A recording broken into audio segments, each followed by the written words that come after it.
Hello students, NCRT Solutions Probability Class 12th. Today we are going to discuss exercise 13.2. Main formula जो इसमें use होंगे आप note कर सकते हैं.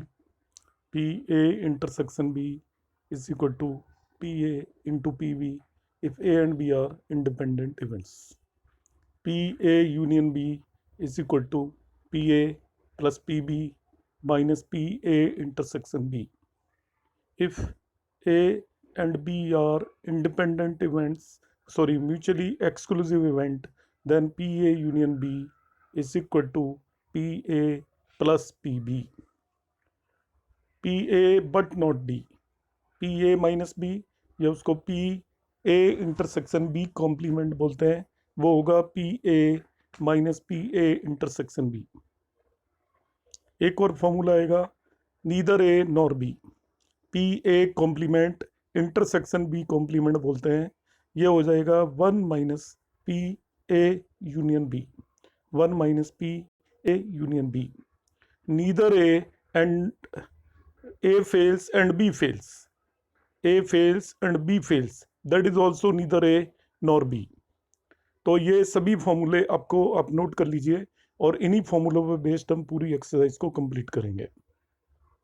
ये सभी 11th क्लास के फॉर्मूले हैं except to P A intersection B. तो देखिए क्वेश्चन नंबर 1 आएगा. P A P B given है, पी ए इंटरसेक्शन बी आपको निकालना है if A and B are independent events. तो मैंने अभी फॉर्मूला बताया था, P A intersection B P A into P B हो जाएगा. बस वैल्यू रख दीजिए, you will have the answer. Question number 2. 2 cards are drawn at random and without replacement. Without replacement का मतलब होता है एक कार्ड आपने ड्रॉ किया और बगैर उसको रखे हुए दूसरा कार्ड ड्रॉ करना है आपको. अब यहाँ पे एक चीज़ ध्यान रखना, जब भी ये दो इवेंट होते हैं वो एक साथ नहीं होते. पहले एक इवेंट होगा फिर दूसरा इवेंट होगा. जैसे आपने एक कार्ड ड्रॉ किया, अब या तो उसको आपने वापस रिप्लेस कर दिया है या रिप्लेस नहीं किया है. वापस रिप्लेस कर दिया है तो वो आपका इंडिपेंडेंट इवेंट हो जाता है, और रिप्लेस नहीं किया है दूसरा कार्ड ड्रॉ करने से पहले तो वो डिपेंडेंट इवेंट हो जाएगा, क्योंकि उसका असर पड़ेगा आपका कि पहली बारी में क्या है आपका. तो यहाँ पर देखिए कह रहा है 2 कार्ड ड्रॉ करना है एट रैंडम विदाउट रिप्लेसमेंट. एक ड्रॉ किया, उसको आपने पॉकेट में रख लिया, फिर दूसरा ड्रॉ किया है. 52 playing card. Find the probability that both are black cards.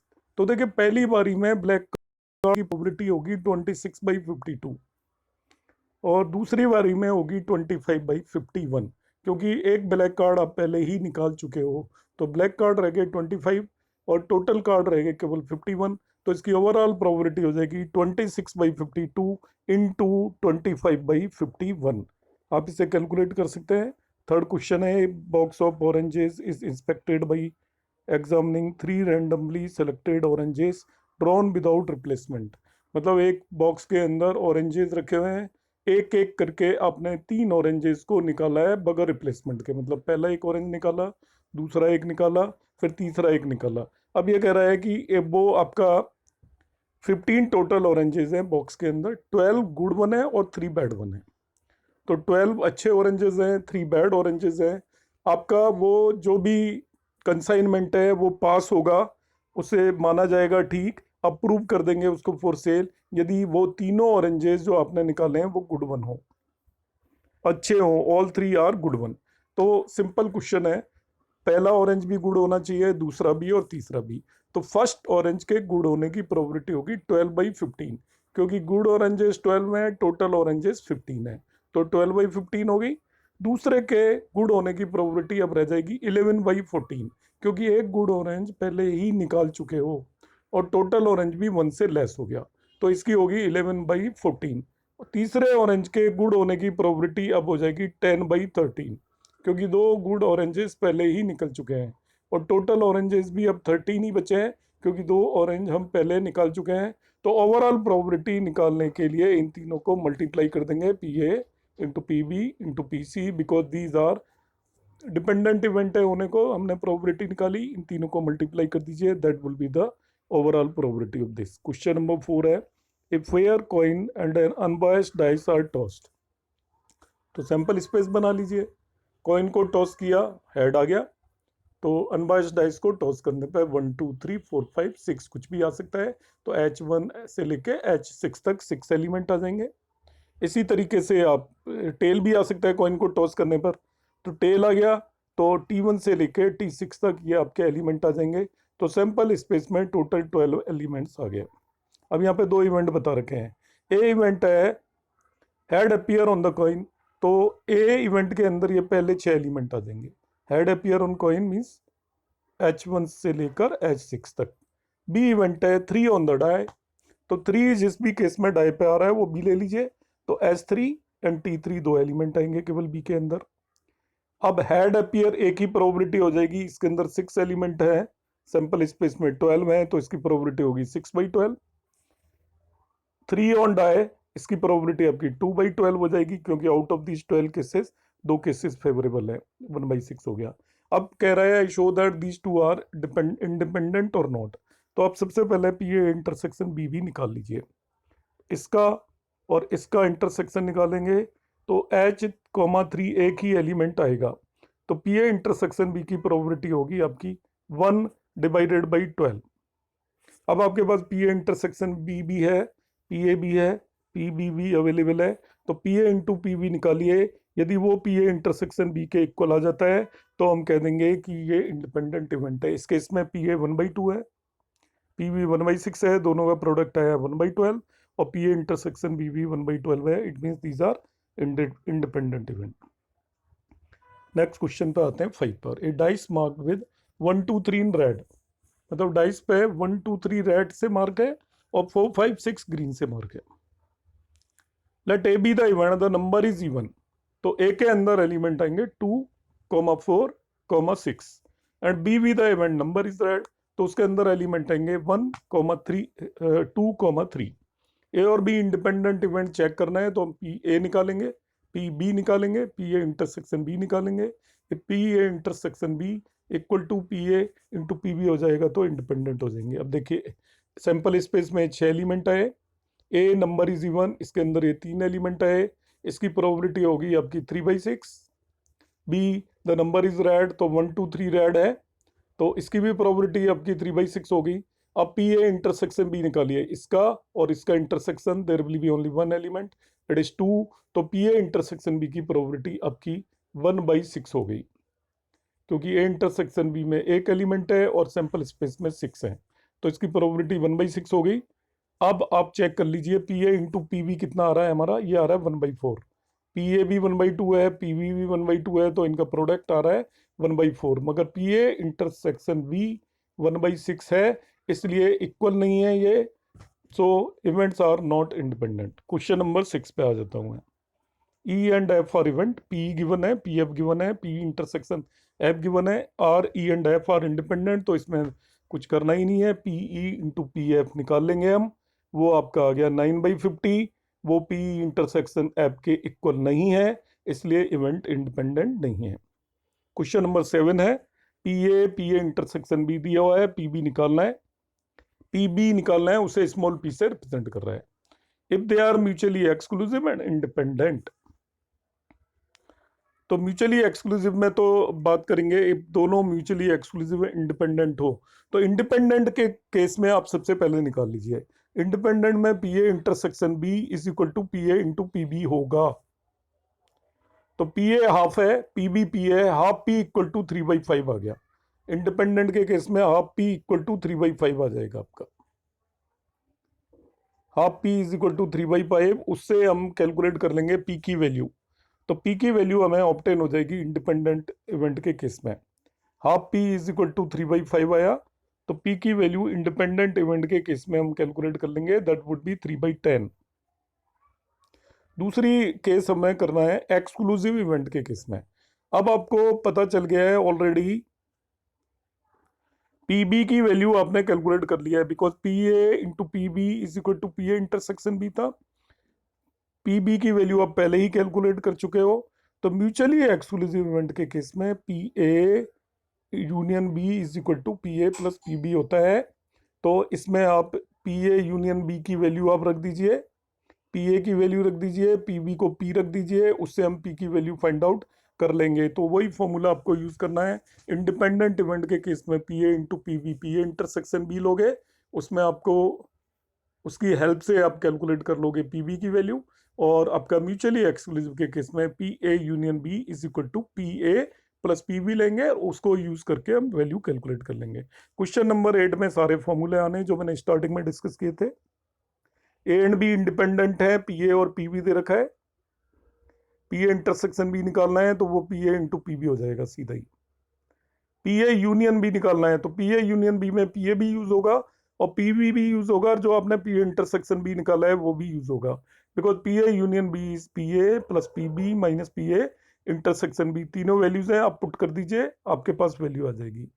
P A oblique B हो जाएगा P A intersection B divided by P B. तो पी ए इंटरसेक्शन बी हमारे पास अवेलेबल है, पी बी भी हमारे पास अवेलेबल है, तो आप पुट कर दीजिए values, you will have the answer. P B oblique A हो जाएगा P A intersection B divided by P A. तो पी ए इंटरसेक्शन बी भी अवेलेबल है, पी ए भी अवेलेबल है, तो इसकी वैल्यू 0.4 हो जाएगी। इस तरीके से हम इसे कर पाएंगे। क्वेश्चन नंबर 9 पे आ जाते हैं। A and B are the events such that P A is 1/4, P B is 1/2, P A intersection B is 1/8, P not A and not B. Not A and not B मैंने पहले ही explain किया था, directly learn करना चाहो तो ये 1 minus P A union B होगा। और कैसे आया है वो मैं यहाँ पे बता रहा हूँ। P not A and not B, not A means A dash, and means intersection, not B means B dash. De Morgan's law से A dash intersection B dash is equal to होता है ए यूनियन बी कॉम्प्लीमेंट। तो P not A and not B को हम P A union B complement लिख देंगे। अब किसी के भी कॉम्प्लीमेंट की प्रोबेबिलिटी वन में से उसके होने की प्रोबेबिलिटी को सब्ट्रैक्ट करने पर मिलती है। तो P A union B complement हो जाएगा 1 minus P A union B. तो डायरेक्ट भी इस फॉर्मूले को लगा सकते हो। अब इन तीनों वैल्यूज को यूज करके पी ए यूनियन बी निकाला जा सकता है। पी ए यूनियन बी होता है P A plus P B minus P A intersection B. देखिए यहाँ पे फॉर्मूला रख दिया है, इन तीनों चीजों की वैल्यू आपको दी हुई है, आप वैल्यू पुट करिए and you will have the answer. Question number 10 पे आ जाते हैं। P A P B P not A और नॉट बी दे रखा है, नॉट ए और नॉट बी दिया हुआ है। State whether they are independent, मतलब आपको P A intersection B find करना है। यदि वो P A into P B के इक्वल हो तो we'll say these are independent event, और इक्वल नहीं है तो फिर वो डिपेंडेंट इवेंट हो जाएंगे। तो पी नॉट ए और नॉट बी को जरा लिखते हैं लैंग्वेज में। Not A means A complement A dash, और मीन्स यूनियन बी डैश, तो P A dash union B dash दिया हुआ है। डी मॉर्गन्स लॉ से A dash union B dash will be A intersection B whole complement आएगा। जो D Morgan's law है जो आप सेट थ्योरी में पढ़ते हो, तो इसको ही मैंने ए डैश यूनियन बी डैश को ए इंटरसेक्शन बी कॉम्प्लीमेंट लिख दिया 1/4। इससे मुझे पी ए इंटरसेक्शन बी आ जाएगा, इसको 1 में से सब्ट्रैक्ट करने पर।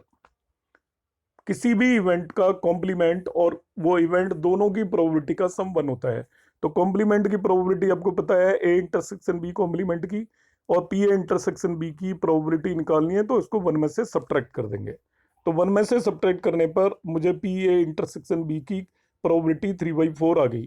पी ए पी बी पहले से ही दे रखे थे, पी और पी बी का प्रोडक्ट हम निकालते हैं तो वो 7/24 आता है, जबकि पी ए इंटरसेक्शन बी हमारा 3/4 आया। बोथ आर नॉट इक्वल, तो we say these are not independent events.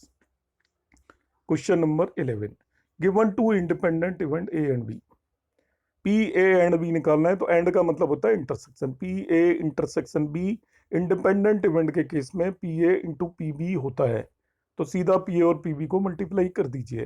P A and not B, ये मैंने अभी स्टार्टिंग में फॉर्मूले बताए थे।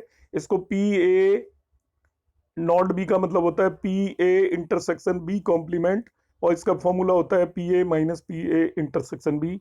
तो फॉर्मूला आपको याद है तो वैल्यूज तो ऑलरेडी आपको मालूम है, पी ए भी पता है, पी ए इंटरसेक्शन बी भी पता है। पी ए और बी इक्वल टू हो जाएगा यूनियन, और का मतलब होता है union, P A union B that will be equal to P A plus P B minus P A intersection B हो जाएगा। अब वैल्यूज पुट कर दीजिए। P neither A nor B, तो मैंने अभी बताया था 1 minus P A union B हो जाता है 1 minus P A union B. तो इसमें आपने जो पी ए यूनियन बी निकाला था उसको 1 में से सब्ट्रैक्ट कर देंगे। Question number 12. A die toss thrice. Find the probability of getting an odd number at least once. Dice को 3 बार थ्रो किया है, कम से कम एक बार ऑड नंबर आए, तो एटलीस्ट 1 की प्रोबेबिलिटी जब भी आपको निकालनी हो, नोट कर लीजिए जो मैं अभी बात बता रहा हूं। तो 1 में से नन की प्रोबेबिलिटी को सब्ट्रैक्ट कर देंगे तो डायरेक्टली एटलीस्ट 1 की प्रोबेबिलिटी आ जाएगी। यहाँ पे 3 बार डाइस को थ्रो किया है, एटलीस्ट 1 ऑड नंबर की प्रोबेबिलिटी निकाल रहे हो, तो 1 माइनस नन ऑड नंबर की प्रोबेबिलिटी हो जाएगी ये 1 माइनस नन ऑड नंबर। अब जब भी डाइस को थ्रो करोगे आप, ऑड नंबर आने की प्रोबेबिलिटी हाफ होगी और नहीं आने की प्रोबेबिलिटी भी हाफ ही होगी। तो इस केस में 1 माइनस नन करेंगे, मतलब 1 में से तीनों बारी में ऑड नंबर नहीं आने की प्रोबेबिलिटी, तो तीनों बारों में ऑड नंबर नहीं आने की प्रोबेबिलिटी, या दूसरे वे में कहें इवन आने की प्रोबेबिलिटी होगी 1/2 इंटू 1/2 इंटू 1/2 दैट इज 1/8। ये प्रोबेबिलिटी होगी ऑड नंबर नहीं आने की। तो आपका एटलीस्ट 1 टाइम ऑड नंबर आने की प्रोबेबिलिटी निकालने के लिए इसको 1 में से सब्ट्रैक्ट कर देंगे तो 1 माइनस 1/8 होगी। Question number 13। 2 balls are drawn at random with replacement. यहाँ पे रिप्लेस कर रहे हैं, ध्यान रखना। एक बॉल ड्रॉ की है, फिर वापस से उसको रख के दूसरी बॉल ड्रॉ कर रहे हैं, अभी तक रिप्लेसमेंट नहीं कर रहे थे। From a box containing 10 black and 8 red balls find the probability that both balls are red. Simple है, टोटल बॉल देखिए 18 होगी, तो पहली बार आपने बॉल ड्रॉ की वो रेड हो तो उसकी प्रोबेबिलिटी होगी 8/18, क्योंकि 8 रेड है और टोटल 18 बॉल्स हैं। दूसरी बारी में भी रेड हो, अब यहाँ पे क्या है, आप वापस से रिप्लेस कर रहे हो, तो सेकंड टाइम में भी रेड होने की प्रोबेबिलिटी वही आएगी 8/18। तो बोथ बॉल रेड होने की प्रोबेबिलिटी 8/18 इंटू 8/18 हो जाएगी। सेकंड है first ball is black and second is red, तो पहली बारी में ब्लैक आने की प्रोबेबिलिटी होगी 10/18 और सेकंड बॉल के रेड आने की प्रोबेबिलिटी होगी 8/18। इन दोनों को मल्टीप्लाई कर देंगे, 10/18 इंटू 8/18, ये सेकंड पार्ट का आंसर आ गया। One of them is black and other is red, इसमें केयरफुली ध्यान रखना है। One of them is black and other is red में क्या हो सकते हैं, दो केस हो सकते हैं कि पहली बारी में ब्लैक दूसरी बारी में रेड, और या फिर पहली बारी में रेड और दूसरी बारी में रेड ब्लैक।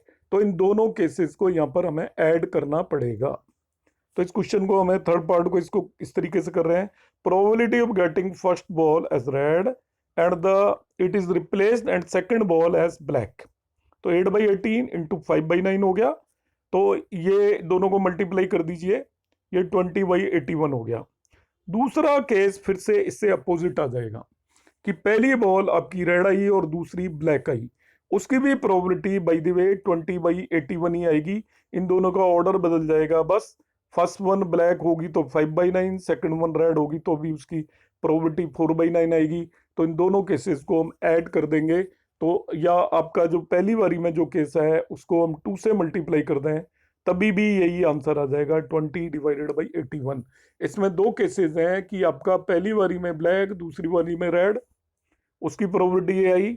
एक और पॉसिबिलिटी है, क्योंकि यहाँ पे ऑर्डर डजंट कुछ भी हो सकता है, आपसे ये नहीं कह रहा है कि पहली बारी में ब्लैक आनी चाहिए, आपसे कह रहा है कि एक रेड आनी चाहिए एक ब्लैक आनी चाहिए, तो यहाँ पे दो टोटल पॉसिबिलिटीज बन जाती हैं। क्वेश्चन नंबर 14 है, ये इंपॉर्टेंट है एग्जाम पॉइंट ऑफ व्यू से। Probability of solving problem by A and B independently are this. If both solve the problem independently, find the probability that the problem is solved। तो problem solve is solve का मतलब at least one of them solve, ध्यान से सुन लीजिए। Problem is solve का मतलब at least one of them solve, कोई भी एक जना सॉल्व कर देगा तो भी प्रॉब्लम सॉल्व हो जाएगी। और एटलीस्ट वन जब भी आपको निकालना हो वो होता है 1 माइनस नन। तो प्रॉब्लम विल बी सॉल्व का फॉर्मूला होगा 1 minus none of them solve the problem. तो 1 minus none of them solve the problem का मतलब हो गया 1 minus P A dash into P B dash. तो पी ए डैश निकाल लिया आपने, वो 1 माइनस पी ए हो गया, पी बी डैश निकाल लिया, वो 1 माइनस पी बी हो गया। प्रॉब्लम विल बी सॉल्व, सीधा ही मैं ये यहाँ पे जो फॉर्मूला यूज कर रहा है उसको यूज करने की जरूरत नहीं है। 1 minus none of them solve the problem, तो it would be equal to हो जाएगा, ये आप नोट कर लीजिएगा जो भी मैं बता रहा हूँ। 1 minus none of them solve the problem, 1 minus P A dash into P B dash कर दीजिए आप। तो 1 माइनस पी ए डैश आपका है 1/2 और पी बी डैश है आपका 2/3। तो इसका ओवरऑल आंसर आ जाएगा 1 माइनस 1/3 मीन्स 2/3। ये प्रॉब्लम विल बी सोल्व की प्रोबेबिलिटी होगी आपकी। सेकंड पार्ट आपका क्वेश्चन का कह रहा है exactly one of them solve the problem. Second part में कह रहा है exactly one of them solve the problem. तो इसको हमें बड़े केयरफुली ध्यान से फॉर्मूला लगाना है। Exactly one of them solve the problem का मतलब है ए ने सॉल्व कर दी और बी से सॉल्व नहीं हुई, एक केस। तो एक केस में दोनों को मल्टीप्लाई किया है आपने। दूसरा केस है बी से सॉल्व होगी, ए से सॉल्व नहीं हुई। एग्जैक्टली वन में ये करना पड़ेगा आपको। एग्जैक्टली वन कब होगा? जब ए से तो सॉल्व हो गई तो बी से नहीं होनी चाहिए, तभी एग्जैक्टली वन होगा। दूसरा केस क्या है कि बी से सॉल्व होगी, ए से नहीं होनी चाहिए। अब P A P B dash और पी बी और पी ए डैश की वैल्यू आप ऑलरेडी ऊपर लिख चुके हो, उन वैल्यूज को यहाँ पे पुट कर दीजिए तो वो एग्जैक्टली वन का आंसर आ जाएगा। Question number 15। One card is drawn at random from a well-shuffled deck of 52 cards. In which of the following cases are the event E and F independent? E, the card drawn is spade. F, the card drawn is an ace. पहला case तो ये बिल्कुल simple है आपके। One card is drawn at random from well shuffled deck of 52 card in which of the following cases the event are independent. पहला case है आपका 52 card में से एक कार्ड का स्पेड होने की प्रोबेबिलिटी निकाल लीजिए, वो 13/52 हो जाएगी। और कार्ड के एस होने की प्रोबेबिलिटी 4/52 हो जाएगी, क्योंकि 13 स्पेड होते हैं, एस केवल 4 होते हैं। अब ऐसा कार्ड जो स्पेड भी हो और एस भी हो, ऐसा केवल एक ही कार्ड होता है जो स्पेड भी हो और एस भी हो, तो दोनों के इंटरसेक्शन की प्रोबेबिलिटी 1/52 हो जाएगी। तो इंटरसेक्शन की प्रोबेबिलिटी 1/52 होगी। ई की प्रोबेबिलिटी 1/4 है, एफ की प्रोबेबिलिटी 1/13 है। तो P E into P F equal to P E intersection F हो गया। So we can say these are independent events. अब यहाँ पे नेक्स्ट में कह रहा है कि वो ब्लैक भी हो और आपका किंग भी हो, ब्लैक एंड किंग। तो ब्लैक होने की प्रोबेबिलिटी 26/52 होती है। एक इवेंट ब्लैक होना मान लिया, दूसरा इवेंट किंग होना मान लिया। एस नहीं है, यहाँ पे किंग है। तो किंग होने की प्रोबेबिलिटी आपकी 4 किंग होते हैं तो 4/52 होगी, तो इसकी प्रोबेबिलिटी 1/13 होगी। अब ब्लैक और किंग दोनों होने की प्रोबेबिलिटी, तो दो कार्ड ऐसे होते हैं जो ब्लैक भी होते हैं और किंग भी होते हैं, तो उसकी प्रोबेबिलिटी हो जाएगी आपकी 2/52, दैट इज 1/26। तो यहाँ पे भी देखिए P into P F is equal to P E intersection F आ रहा है, therefore they are also independent event. Third case है आपका कार्ड ड्रॉन इज किंग और ए क्वीन, किंग और ए क्वीन। और दूसरा इवेंट है card drawn is a Qing और ए जैक। तो कार्ड ड्रॉन किंग और ए क्वीन, तो आपके पास 4 किंग होते हैं, 4 क्वीन होती हैं, तो किंग और ए क्वीन की प्रोबेबिलिटी 8/52 हो जाएगी।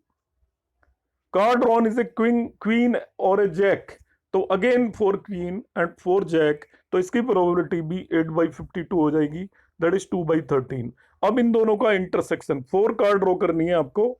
The card drawn is king और ए क्वीन और ए जैक, किंग और ए क्वीन और ए क्वीन और ए जैक, ये केवल 4 आएंगे क्योंकि इन दोनों में कॉमन केवल क्वीन है, ये याद रखना है। एक पार्ट दे रखा है किंग और ए क्वीन, दूसरा पार्ट दे रखा है क्वीन और ए जैक, तो इनमें कॉमन केवल 4 कार्ड आएंगे, क्योंकि क्वीन दोनों कॉम्बिनेशंस में कॉमन है, इसलिए उसकी प्रोबेबिलिटी 4/52 होगी केवल, that is 1/13।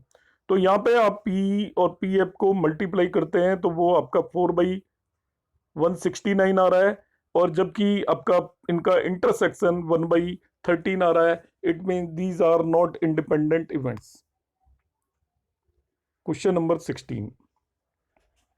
In a hostel 60%, जब भी परसेंटेज दे रखा हो स्टूडेंट्स तो ध्यान रखेंगे प्रोबेबिलिटी निकालने के लिए उसको 100 से डिवाइड कर देते हैं। In a hostel 60% of student read Hindi newspaper, तो हिंदी न्यूज़पेपर रीड करने की प्रोबेबिलिटी होगी 60/100। 40% रीड इंग्लिश, तो इंग्लिश रीड होने की प्रोबेबिलिटी होगी 40/100। 20 read both English and Hindi, both का मतलब हो गया इंटरसेक्शन, हिंदी इंटरसेक्शन इंग्लिश की प्रोबेबिलिटी होगी 1/5। अब आगे के केसेस में आपको सीधे फॉर्मूले लगाने हैं, you will have the answer. Find the probability that, one student select किया, find the probability that C reads neither Hindi nor English. तो मैं पहले ही बता चुका हूँ, नीदर का मतलब होता है 1 माइनस ई यूनियन एच हो जाएगा, प्रीवियसली हमने डिराइव भी किया है। So neither Hindi nor English का मतलब हो गया 1 minus P H union E. अब एच यूनियन ई निकालेंगे हम यहाँ पे, P H plus P E minus P H intersection E से। अब वैल्यूज पुट कर दीजिए and you will have the answer. तो नीदर ए नॉर बी का फॉर्मूला आप लर्न कर लीजिए, वो 1 minus P A union B होगा। सेकंड क्वेश्चन है, if C reads Hindi newspaper find the probability that C reads English newspaper. अब ये कंडीशनल प्रोबेबिलिटी होगी, पी ई ऑब्लिक एच हो गया। इंग्लिश न्यूज़पेपर रीड करने की प्रोबेबिलिटी निकालनी है जब वो हिंदी न्यूज़पेपर रीड करती है, तो it is P E oblique H हो गया। तो पी ई ऑब्लिक एच आपको पता है, इसका फॉर्मूला होगा P E intersection H divided by P H. Values already देखी है, you just put the values. Third part है, C reads English newspaper find the probability that C reads Hindi newspaper. तो ये भी कंडीशनल प्रोबेबिलिटी हो गई। आपको पी एच ऑब्लिक ई निकालना है, तो वो further P H intersection E divided by P E हो जाएगा। आप वैल्यूज पुट कर दीजिए, you will have the answer. Question number 17, the probability of obtaining an even prime number each die when a pair of dice is rolled. आप दो dice को role कर रहे हो, उनमें हर एक पर आपका इवन प्राइम नंबर आना चाहिए, इसकी प्रोबेबिलिटी निकालनी है। तो ये केवल एक ही कॉम्बिनेशन होता है, इवन प्राइम नंबर केवल 2 होता है। तो टोटल नंबर ऑफ केसेस हो गए जब आप एक डाइस को थ्रो करोगे 36, और उनमें से इवन प्राइम का केवल एक ही केस होता है, वो होता है 2,2, क्योंकि 1 से लेकर 6 तक only even prime number is 2। तो पहले डाइस पे भी 2 आए, दूसरे पे डाइस पे भी 2 आए, तो आउट ऑफ 36 दोनों पे इवन प्राइम नंबर आने का केवल एक केस है, तो वो आपका 2,2 हो गया। तो इसकी प्रोबेबिलिटी हो जाएगी 1/36। Question number 18, two events A and B will be independent if A and B are mutually exclusive, PA dash B dash is equal to 1 minus PA into 1 minus PB, PA equal to PB और PA plus PB is equal to 1। हमें देखना है इनमें से कौन सा answer होगा। If two event A and B are independent, इसका मतलब PA intersection B is equal to PA into PB हो जाएगा। अब लेटेस्ट टेक ऑप्शन ए, इस तरीके से किया हुआ है हमने इसमें, P A dash intersection B dash, वो हो जाएगा 1 minus P A into 1 minus P B, 1 minus P A into 1 minus P B लेके चलते हैं हम। तो P A dash intersection B dash is equal to हो गया 1 माइनस, इस राइट साइड को मल्टीप्लाई कर लीजिए, मल्टीप्लाई करने पे अब एंड में पहुंचते हैं, तो पी ए इंटरसेक्शन बी की वैल्यू इससे P A into P B आ जाती है। इट मीन्स ये आपका करेक्ट होता है, पी ए इंटरसेक्शन बी की value P A into P B आ जाती है, इसलिए इवेंट आपका क्या हो जाएगा, इंडिपेंडेंट इवेंट हो जाएगा। नेक्स्ट एक क्वेश्चन आपका यहाँ पर दिया हुआ है। अच्छा, ये सभी केसेस को हम लेके कर रहे हैं, P A equal to P B and P A plus P B equal to 1। तो देखिए इंडिपेंडेंट इवेंट होने के लिए हमें मालूम है P A equal to P B होना जरूरी नहीं है, इंडिपेंडेंट इवेंट होने के लिए दोनों का म्यूचुअली एक्सक्लूसिव होना भी जरूरी नहीं होता है, और P A plus P B equal to 1 होना भी जरूरी नहीं होता है इंडिपेंडेंट इवेंट होने के लिए। तो ये तीन चीज तो आप डायरेक्टली रूल आउट कर दीजिए, क्योंकि ऐसी कोई कंडीशन हमने पढ़ी नहीं है कि P A equal to P B हो। हमने कंडीशन क्या पढ़ी है, P A intersection B is equal to P A into P B होना चाहिए। तो इससे तो ऐसा कुछ पता चल ही नहीं रहा है, इससे भी नहीं चल रहा है, और म्यूचुअली एक्सक्लूसिव होना भी जरूरी नहीं है। बी केवल आपका ऑप्शन ऐसा है जिसमें हमें कोई डाउट है कि क्या आंसर आएगा। तो इसको सिंप्लीफाई करने पे हमें P A intersection B is equal to P A into P B आ जाता है, तो that would be the answer. तो इस तरीके से आपकी ये एक्सरसाइज खत्म होती है। आई होप आपको एक क्लियर हुआ होगा। यदि आपको कोई डाउट्स हैं तो आप कमेंट बॉक्स में कमेंट करिएगा। Thanks for watching.